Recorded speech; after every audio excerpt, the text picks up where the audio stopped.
আসসালামু আলাইকুম। প্রিয় দর্শক, অন্য মঞ্চের আলাপচারিতায় আপনাদের সকলকে আমন্ত্রণ জানাচ্ছি। প্রিয় দর্শক, সাজ্জাদ কাদিরের প্রীতি নিন, শুভেচ্ছা নিন। ক্যান্টনমেন্টে কি হচ্ছে? কতজন আর্মি অফিসার অ্যারেস্ট হলেন? আপনারা ইতিমধ্যেই জানেন যে গত 8 অক্টোবর আন্তর্জাতিক অপরাধ ট্রাইব্যুনাল থেকে মানবতা বিরোধী অপরাধের দায়ে, অপরাধটা কি?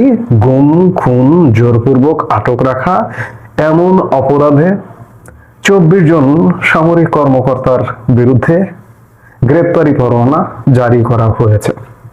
8-এর পরে আজকে 11 অক্টোবর শনিবার। এই কয়েকদিনে কি হলো? আপনারা কি হলো ইতিমধ্যেই জানেন যে ক্যান্টনমেন্টে দ্বিধা বিভক্ত হয়ে পড়েছে সেনা কর্মকর্তাদের মধ্যে, মত দ্বিমত আছে এবং যারা আন্তর্জাতিক অপরাধ ট্রাইব্যুনালের এগেনস্টে সেনা কর্মকর্তাদেরকে ধরে বিচার করতে চায় তারা এমন প্রচারটাও করছে যে সবকিছু ঠান্ডা হয়ে গেছে। সেনা প্রধান জেনারেল ওয়াকারুজ্জামান ইতিমধ্যেই সিদ্ধান্ত নিয়ে ফেলেছেন যে ডক্টর ইউনূস যা করছে তাতে সহযোগিতা করবেন। কিন্তু ভাই, ইসলামাবাদ বহুদূর, দিল্লি বহুদূর। সেনাবাহিনীতে দ্বিধা সৃষ্টি হয়েছে, দ্বন্দ্ব সৃষ্টি হয়েছে। এই ঘটনাটিকে কেন্দ্র করে এটি বাংলাদেশের 54 বছরের ইতিহাসে একটি সবচেয়ে বড় ঘটনা যে কর্মরত সেনা কর্মকর্তাদের বিরুদ্ধে একটি সিভিল কোর্ট থেকে গ্রেপ্তারি পরোয়ানা জারি করা। এখানে স্টার জেনারেল পর্যন্ত আছেন। এবং গত 14-15 মাসে এই যে পরিবর্তিত বাংলাদেশে ডক্টর ইউনূসের সরকারের আমলে এটি হচ্ছে সবচেয়ে বড় ঘটনা। আমরা গত 15 মাসে বিভিন্ন টার্নিং পয়েন্ট দেখেছি। সেনাবাহিনী নিয়ে বিতর্কিত মন্তব্য, সেনাবাহিনীকে উত্তপ্ত করে দেওয়া, নানা রকম ঘটনা দুর্ঘটনা দেখেছি। সেনাবাহিনী সম্মিলিতভাবে, সশস্ত্র বাহিনী সম্মিলিতভাবে দফায় দফায় বৈঠক করতে দেখেছি, কিন্তু আবার সবকিছু ঠান্ডা হয়ে গেছে। কিন্তু আজকে যে ঘটনাটার উদ্ভব হয়েছে এটি আমাদের কাছে একদম নতুন। কারণ কোন সিভিল কোর্ট থেকে সেনা কর্মকর্তা, বারবার বলছি, তাহলে তো সেনা আইনের কোনো প্রয়োজন নেই। সেনা আইনকে অবমাননা করা হয়, সেনা আইনকে ছোট করা হয়। 1952 সালের সেনা আইনে বিচার হবে নাকি সিভিল কোর্টে বিচার হবে, এই বিষয় নিয়ে দ্বিধাদ্বন্দ্ব শুরু হয়ে গেছে আর্মি অফিসারদের মধ্যে, শীর্ষ জেনারেলদের মধ্যে। এই যে গ্রেপ্তারি পরোয়ানায় শীর্ষ জেনারেলরাও আছেন এর মধ্যে। আপনারা সাধারণ মানুষ হয়তো অনুমানও করতে পারছেন না, বুঝতেও পারছেন না যে একটা সরকার পতন হয়ে গেছে, আওয়ামী লীগ সরকার, এখন একটা সরকার আসছে, হয়তো সবকিছু কাটিয়ে উঠবে। কিন্তু আমরা এমন এক পরিস্থিতির মধ্যে ঢুকে গেছি, গভীর ষড়যন্ত্রের মধ্যে ঢুকে গেছি। 1971 সালে মুক্তিযুদ্ধের পরে আমাদের যে তিল তিল করে প্রশাসন, পুলিশ, আর্মি, বিজিবি, বিভিন্ন বাহিনী যে গড়ে উঠেছে, আজকে একটি পক্ষ চাইছে সবকিছু ধ্বংস করে দিতে। প্রশাসন ইতিমধ্যেই প্রায় ধ্বংস করে ফেলেছে, পুলিশ ইতিমধ্যেই প্রায় ধ্বংস করে ফেলেছে। অবশিষ্ট আছে সেনাবাহিনী, সশস্ত্র বাহিনী। গত ফেব্রুয়ারিতে বিডিআর বিদ্রোহ দিবসে সেনাপ্রধান জেনারেল ওয়াকারুজ্জামানও বলেছিলেন যে সব বাহিনী ধ্বংস করে ফেলানো হয়েছে, অবশিষ্ট আছে সেনাবাহিনী। আজকে সেনাবাহিনীটাকেও ধ্বংস করবার নানা রকম প্রচেষ্টা চালানো হচ্ছে। এখানে বলে রাখা ভালো যে যদি কেউ অপরাধ করে, অপরাধের বিচার হতে হবে। আমরা যেমন বলছি, সেনা কর্মকর্তারাও বলছেন হ্যাঁ বিচার হতে হবে, কিন্তু বিচারটা কোন প্রক্রিয়ায় হবে? আন্তর্জাতিক অপরাধ ট্রাইব্যুনাল থেকে গ্রেপ্তারি পরোয়ানা জারি করে বা আন্তর্জাতিক অপরাধ ট্রাইব্যুনালে কি তাদের বিরুদ্ধে বিচার করতে পারে? আমি বারবার বলি, এই আন্তর্জাতিক অপরাধ ট্রাইব্যুনাল নিয়েও প্রশ্ন আছে। এটি সৃষ্টি হয়েছিল 1971 সালে মানবতা বিরোধী অপরাধীদের বিচার করবার জন্য। এখানে বিচার হয়েছে, কিন্তু এটিকে এখন ঘুরিয়ে দিয়ে 24 জুলাই আগস্টে যে সহিংস ঘটনা ঘটেছিল, মানুষ হত্যা হয়েছিল, সেই হত্যার বিচার। এই হত্যাটা কে করেছে, কারা করেছে? এক প্রকার মনে হয় যেন প্রহসন। আমি বলছি যে আমরা বিচার চাই, অপরাধীদের অবশ্যই বিচার চাই এবং সকল অপরাধীদের বিচার চাই। এই যে ইন্ডেমনিটি জারি করে জুলাই আগস্টের 24 যে আমার মেট্রো রেল ধ্বংস, আমার বিটিভি ভবন ধ্বংস, আমার সরকারি স্থাপনা ধ্বংস, পুলিশ হত্যার বিচার অফ করে রাখা হয়েছে। আমরা সেই বিচারগুলোও চাই। আমরা বিচার চাই না নয়, অপরাধ হলে বিচার চাই, কিন্তু এই বিচারগুলো কি যথাযথভাবে হচ্ছে? আমি শুরুতে শিরোনামটা বলেছি যে ক্যান্টনমেন্টে কি হচ্ছে। ক্যান্টনমেন্ট উত্তপ্ত, ক্যান্টনমেন্ট দ্বিধা বিভক্ত, কয়েকটি ভাগে বিভক্ত, 3টি ভাগে 4টি ভাগে বিভক্ত। এই 4টি ভাগ দিয়ে সেনাবাহিনীকে কি শেষ করে ফেলানো হবে? এবং সেনাবাহিনী কি এটা অ্যাকসেপ্ট করবে শেষ পর্যন্ত?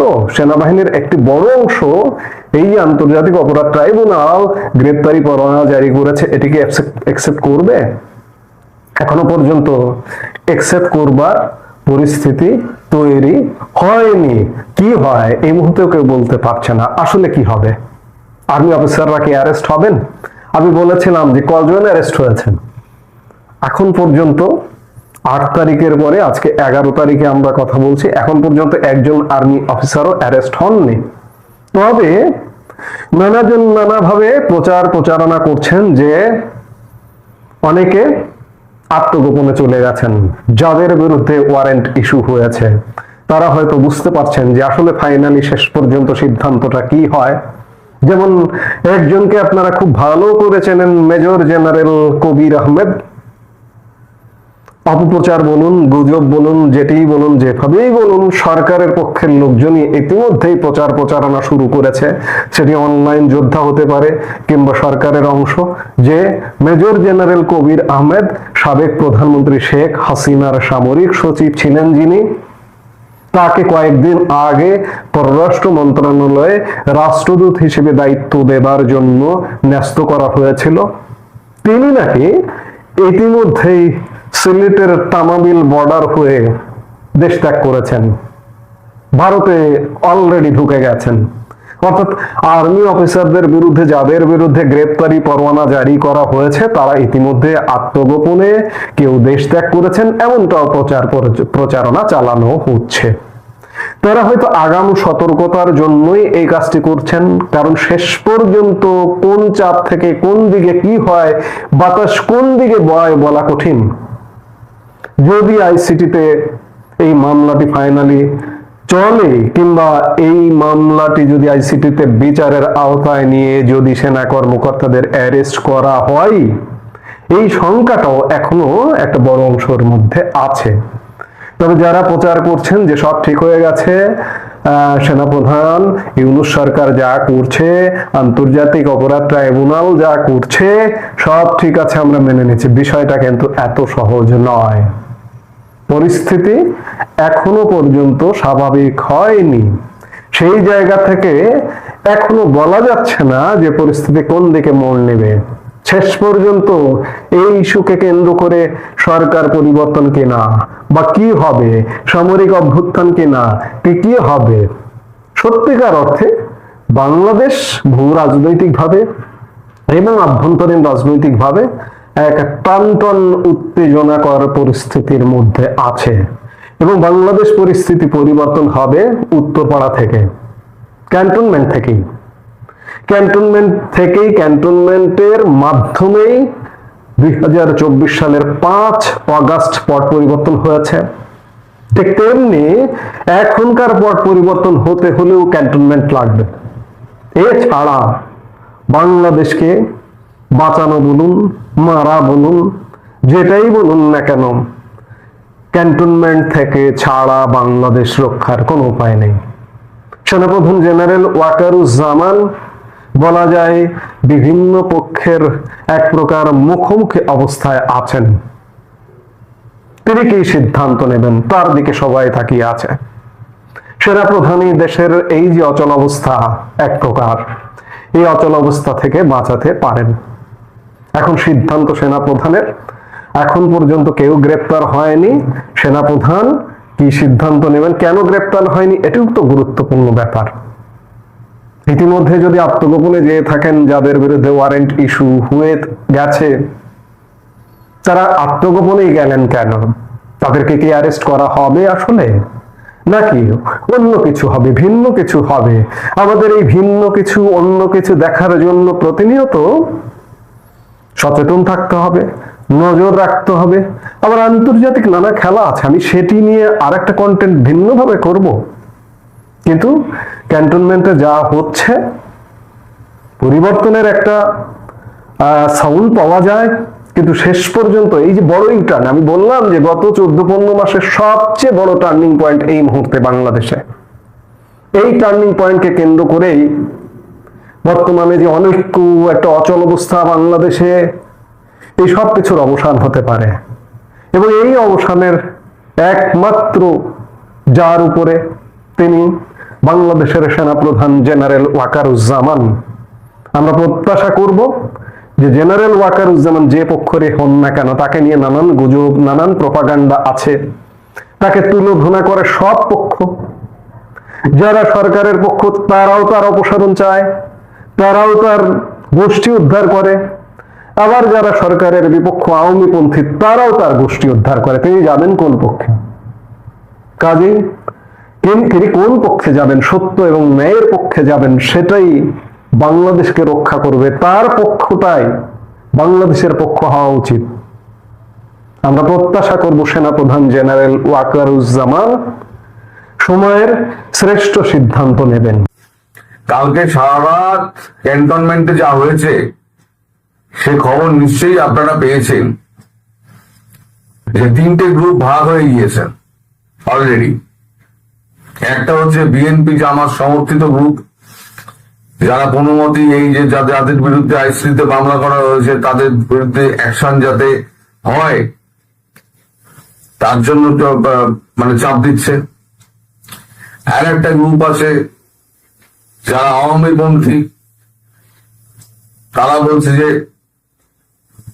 এখন আপনাকে সেনাবাহিনীর হাতে ক্ষমতা নিতে হবে, নিয়ে এখন সরকারকে উৎখাত করতে হবে, করে দেশকে শান্ত করতে হবে। আর একটা গ্রুপ আছে যারা মধ্যস্থতা করার জন্য রাজ্যে মানে চেষ্টা করছে, যে ঠিক আছে কথা হচ্ছে, এই করছে, দেখছি, দাঁড়ান একটুখানি সময় নিন। এই যার 3য় গ্রুপের যেটা কথা বললাম, যারা মধ্যস্থতা করার চেষ্টা করছে, এরা কোনো মতে কালকে এই বিদ্রোহটা সামাল দিয়েছে। ভেতরে ভেতরে কিন্তু আগুন জ্বলছে, যেমন বিএনপি জামাতের জোট যেমন আগুন জ্বালাচ্ছে, তেমন মুক্তিযুদ্ধের সপক্ষে যে সমস্ত যোদ্ধারা রয়েছে, মানে সেনাবাহিনী রয়েছে, তারাও একেবারে উঠে পড়ে লেগেছেন। মানে হয় এসপার নয় ওসপার, আর মধ্যিখানে দাঁড়িয়ে আছে একটা পক্ষ, যারা দুদলকেই সমানভাবে সান্ত্বনা দেওয়ার চেষ্টা করছে যে আমাদের মানে এ করে শান্তিপূর্ণ অবস্থানের মধ্যে দিয়ে আমাদের এই সমস্যার সমাধান করতে হবে। এই খবর যদি বাইরে যায় দেশ আর উত্তাল হবে। সেনা প্রধান সবাইকে শান্ত করার চেষ্টা করেছেন, কিন্তু উনি ব্যর্থ হয়েছেন। একজন যারা এই জামাত এবং বিএনপি পন্থী যারা আছে তারা বলছে আপনি কোনো কিছুই করতে পারবেন না, আপনি যা করার আপনি চেষ্টা করুন, কিছু করতে পারবেন না, আমরা এটা মেনে নেব না। আর আওয়ামী পন্থী যারা আছে তাদের একটু আগুন ঢালা হয়েছে। আগুনটা কোত্থেকে ঢালা হয়েছে এটা আমি 7টার ভিডিওতে বলবো। সেই আগুনটা ঢালার পর তারা এবার একেবারে মানে ক্ষিপ্ত হয়ে উঠেছে। ক্ষিপ্ত হয়ে তারা বলছে ইমিডিয়েটলি আপনাকে ক্ষমতা হাতে নিতে হবে, হাতে নিয়ে এই সরকারকে উৎখাত করতে হবে, নাহলে আমরা স্বয়ং আপনাকে উৎখাত করে, সেনাপ্রধানকে বলেছে আপনাকে উৎখাত করে আমরা স্বয়ং ক্ষমতা হাতে নিয়ে আমরা যা করার করব। অবস্থা এমন জায়গায় পৌঁছায় যে সেনাপ্রধান মাথা নিচু করে একসময় চুপ করে বসে থাকেন, হাত দিয়ে মানে যা শুনেছি আমি, কপালে হাত দিয়ে এরকম চুপ করে কোন একটা এরকম ভঙ্গিতে চুপ করে বসছিলেন। মানে এখন বোঝা যাচ্ছে যে সেনাপ্রধান ওয়াকারুজ্জামানের হাতে কিছু নেই, সব হাত থেকে গুটিগুলো বেরিয়ে গিয়েছে। এই যে এতদিন ধরে উনি ওই কুমির টেঙা, চোখ চুপ, কিটকিট এইগুলো খেলেছেন না, আজকে তার ফল তাকে ভুগতে হচ্ছে। উনি না পেরেছেন জনগণকে সন্তুষ্ট করতে, আগেও বলেছি, না পেরেছেন সরকারকে সন্তুষ্ট করতে, না পেরেছেন সেনাবাহিনীকে সন্তুষ্ট করতে। সেনাবাহিনীর যে মান মর্যাদা ইজ্জত দেশবাসীর কাছে ছিল, সেই মান মর্যাদা ইজ্জত তিনি ডুবিয়ে দিয়েছেন। সেনাবাহিনীকে একটা শক্তির কাছে উনি সমর্পণ করে দিয়েছেন। আর যারা মুক্তিযুদ্ধের পর সপক্ষে যে সমস্ত সৈনিক আছে, প্রচুর সৈনিক রয়েছেন মুক্তিযুদ্ধের সপক্ষে, 3 স্টার লেভেল থেকে আর সাধারণ একদম সৈনিক পর্যন্ত সবাই মুক্তিযুদ্ধের সপক্ষে যারা রয়েছে, তারা একেবারে এক বাক্যে একেবারে রয়েছে যে আগামীকাল রোববার, আগামীকালের মধ্যে এই সমস্যার সমাধান আপনাকে করতে হবে, না হলে পরে আপনাকে উৎখাত করতে হয় কি করে সেটাও আমরা দেখে নেব। এই অবস্থার মধ্যে এখন সেনাবাহিনীর ভেতরে সেই সমস্ত ক্যান্টনমেন্টে সমস্ত জায়গায় যারা মানে দুপক্ষকে সামলাচ্ছেন, মিডলে যারা রয়েছে, তারা সমস্ত জায়গায় সেনা পৌঁড়া এবং ব্যারিকেড বসিয়ে দিয়েছে। বাইরের লোক যাতায়াত করা বন্ধ হয়ে গেছে। আমি শুনেছি আপনাদের এই যে ক্যান্টনমেন্ট আছে, এই ক্যান্টনমেন্ট আমাদের ক্যান্টনমেন্টের মতো নয়। আমাদের ক্যান্টনমেন্ট যেমন একদম ঘেরা, ওখানে কেউ প্রবেশ করতে পারে না, কিন্তু আপনাদের ক্যান্টনমেন্ট, আপনাদের দেশের যে ক্যান্টনমেন্ট গুলো আছে সেগুলোকে এই ভেতর দিয়ে যাতায়াতের রাস্তা আছে, সাধারণ মানুষও ওখান থেকে যাতায়াত করে। আমি জানি না, আমার যা শোনা কথা। এখন সেইখান দিয়ে যারা যাতায়াত করতেন তাদের যাতায়াত সমস্ত সীমিত করে দেওয়া হয়েছে। একটা কার্ড দেখিয়ে তাদেরকে, মানে পরিচয়পত্র দেখিয়ে তাদেরকে যেতে হচ্ছে এবং বেরোতে হচ্ছে। এখন সমস্ত বাইরের যতই হকার থেকে আরম্ভ করে যারা সমস্ত ঢুকতো তাদেরকেও বন্ধ করে দেওয়া হয়েছে। একটা থমথমে অবস্থা, যে কোনো দিন যে কোনো কিছু হতে পারে। এইটা রাত্রি 3টে 3:30 অব্দি চলে এই ঘটনা। আমি কিন্তু জেগেছিলাম রাত্রিবেলা, এখনো পর্যন্ত আমি ঘুমোইনি। এই সকালবেলা এখন 8টা বাজে, আমি ভিডিওটা আমি করছি, এখনো পর্যন্ত আমি ঘুমোইনি। আমি বিকেলবেলা এই যে ঘিটা কি করে পড়লো, এই ঘিয়ের গল্পটা আমি বিকেল বেলা বলবো, মানে সন্ধ্যাবেলা ভিডিওতে। এবং গতকালকে শেখ হাসিনার সঙ্গে জয়শঙ্কর এবং অজিত দোভালের যে দেখা হয়েছে, কথা হয়েছে, সেই ব্যাপারটা কতদূর কি হয়েছে সেটাও আমি বলবো। এর সঙ্গে এইটা কিন্তু অঙ্গাঙ্গি ভাবে জড়িত, এটা জানবেন। এই যে শেখ হাসিনার সঙ্গে কালকে যে বৈঠকটা হয়েছে, তার সঙ্গে রাত্রিবেলা যে ক্যান্টনমেন্টে যে ঝামেলাটা হয়েছে, দুটো কিন্তু অঙ্গাঙ্গি ভাবে জড়িত। আমি যেহেতু ওই ভিডিওটা এখন করছি না, তাই ওইটার কোনো উল্লেখ আমি এটার মধ্যে করব না। শুধু এটুকু জানিয়ে রাখি যে গতকালকে এখান থেকে যে ফোন গিয়েছিল, তারপরে কিন্তু সমস্ত ঘটনার সূত্রপাত। এবং যেটা শুরু হলো, আমি যেটা গতকাল ভিডিওতে বলেছিলাম, রোববারের মধ্যে দেখবেন একটা রক্তক্ষয়ী একটা অবস্থা হবে, সেইটা কিন্তু আজকে রাত্রি থেকে শুরু হতে পারে। অর্থাৎ এই যে ছাই চাপা আগুন ভেতরে ছিল, এই আগুনটা ফস করে বেরিয়ে গেছে। এবার যত আগুন ভেতরে ছিল না, যত যারা বুকে আগুন চেপে রেখে দিয়েছিলেন, যারা মুক্তিযোদ্ধা সপক্ষে যে সমস্ত শক্তিটা আছে সেনাবাহিনীর মধ্যে, তার মধ্যে যে বুকে আগুনটা চাপা ছিল, সেই আগুনটা ধকধকিয়ে কাঁধে জ্বলে গেছে। এবং এই আগুনে সেনা প্রধান কিন্তু জ্বলে মরবেন, পুড়ে মরবেন, এবং পুড়ে মরবেন। আরো যাওয়ার সুযোগ তার হবে কিনা সেটা নিয়ে কিন্তু আদৌ প্রশ্ন থাকতে পারে। আমার এই বিষয়ে যথেষ্ট সন্দেহ আছে। তোমার তাকে যাওয়ার সুযোগ দেওয়া হতে পারে যে আপনি চলে যান, সরকার পতন হয়ে যাক, আমরা বাকিটুকু করে নিচ্ছি, এটাও হতে পারে। অনেক কিছু অঙ্কের মধ্যে ঘোরাফেরা করছে। এখন এই যে জামাত বিএনপি যে তারা হচ্ছে প্রতিহিংসা পরায়ণ হয়ে গেছে, একেবারে প্রতিহিংসা পরায়ণ হয়ে গেছে।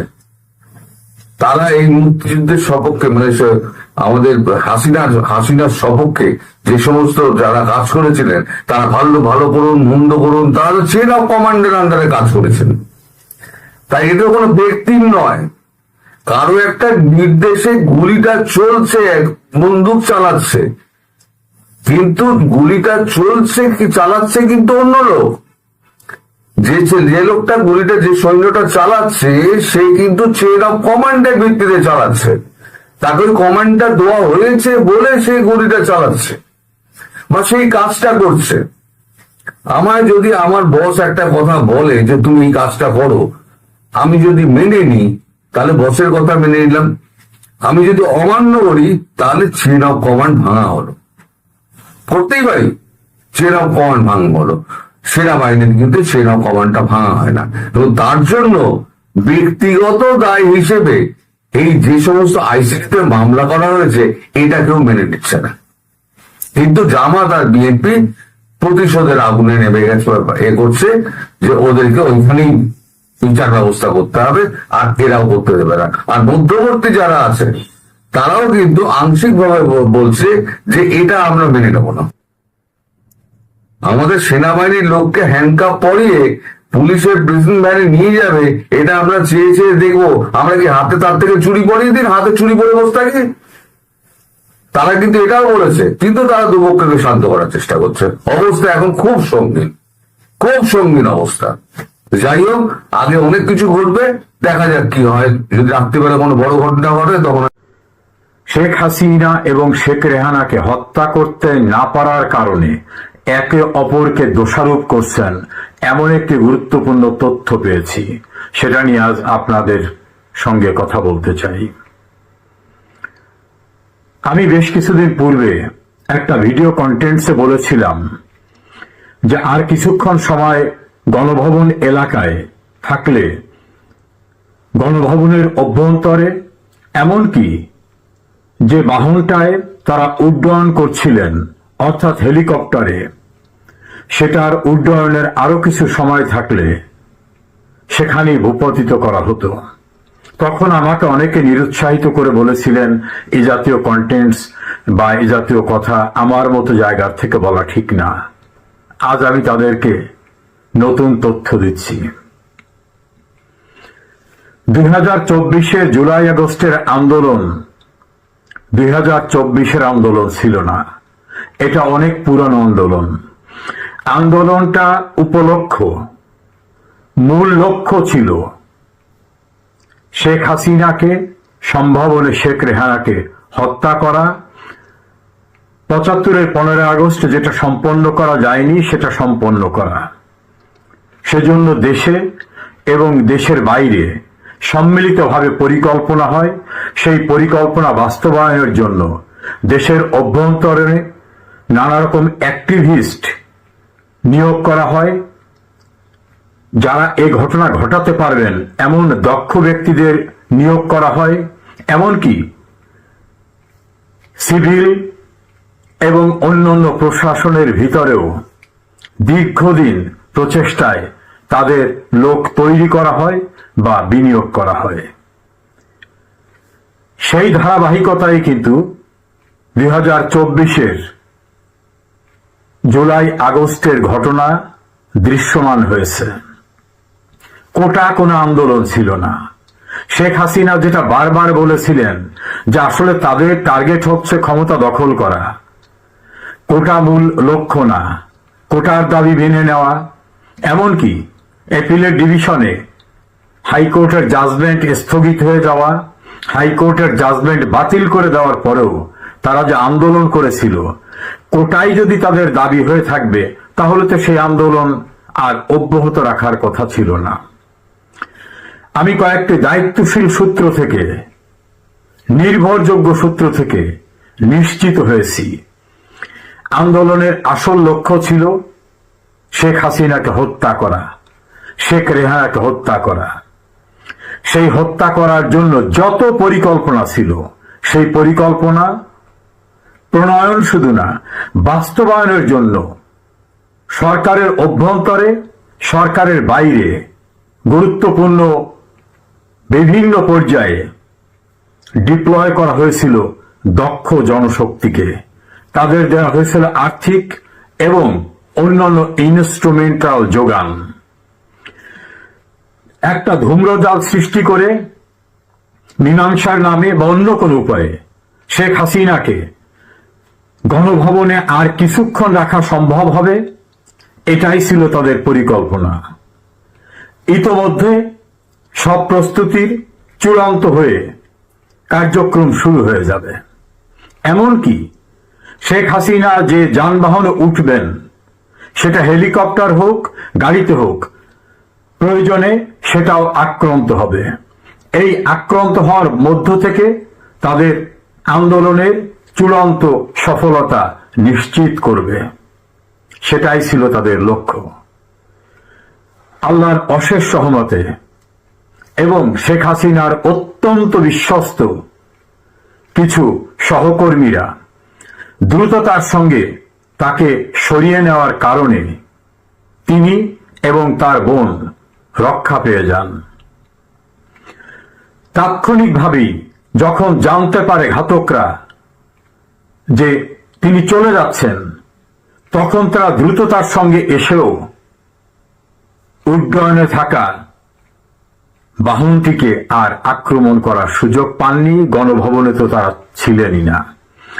এমনকি গণভবনে তাদের নিত্য প্রয়োজনীয় মালামাল গুটিয়ে নেওয়ার জন্য যদি কিছু সময় নিতেন, তাহলে আর বের হতে পারতেন না।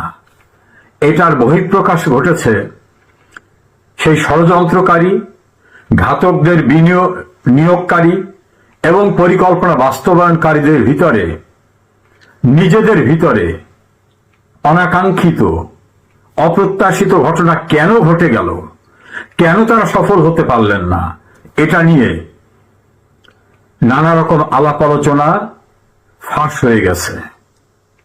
একে অপরকে দুষছেন, কে আগে এগিয়ে আসে নাই, কে কাজ করেন নাই, তাহলে কেন তাকে আরো কিছুক্ষণ গণভবনে রাখা গেল না, তাহলে তাকে যারা নিয়ে যাচ্ছিল সেই যানবাহনে কেন দূর থেকে আক্রমণ করা হলো না, এমন দোষ একে অপরের উপর দিচ্ছেন। এমন গুরুত্বপূর্ণ তথ্য এসেছে। রাখে আল্লাহ, মারে কে। শেখ হাসিনা বেঁচে গেছেন। সেদিনের সমস্ত কার্যক্রম মনিটর হচ্ছিল গুরুত্বপূর্ণ 3টি দেশ থেকে, এবং কার্যক্রমের একেবারে ডিলিজিয়েন্টলি ওয়াচিং এর ভিতরে ছিল ছোট্ট একটি দেশের প্রভাবশালী একটি গোয়েন্দা সংস্থা। সেই গোয়েন্দা সংস্থা যাদেরকে ডিপ্লয় করেছিলেন, তারা তড়িৎ গতিতে ত্বরান্বিতভাবে সবকিছু করতে সফল না হওয়ার কারণে আল্লাহর অশেষ সহমতে এবং শেখ হাসিনার কিছু সহকর্মীরা তড়িঘড়ি করে তাকে এবং বঙ্গবন্ধুর কনিষ্ঠ কন্যাকে সরিয়ে ফেলতে পারায় রক্ষা পেয়েছে। ফলশ্রুতিতে শুধু বঙ্গবন্ধু পরিবারের 2 সদস্য না, গোটা জাতি অভিভাবকহীন অবস্থার থেকে পরিত্রাণ পেয়েছে।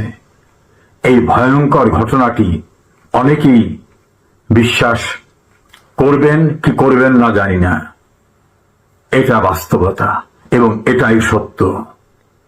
সরকার পতনই ছিল না মূল আন্দোলন।